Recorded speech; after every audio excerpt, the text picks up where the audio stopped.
واخبي دموعي. انا راح اسافر، ما اعرف المده مالت السفر، وهذا ابو تريكه امانه برقبتك واعتبره مثل ابنك الشعراوي. ادي انت سافر ومالك دخل واخذ راحتك. بالنسبه لابو تريكه اعتبره حاله حال الشعراوي، يمي مالك دخل. تريكه دير بالك على نفسك، واعتبر زياد مثل ابوك وانا في مال لازم. الله وياك. يا اشخاص كتير مستني شحتكم عازلين من وقت جاي؟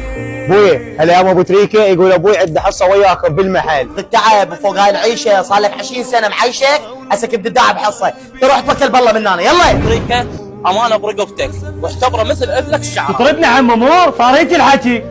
شباب بكي بطل الماي.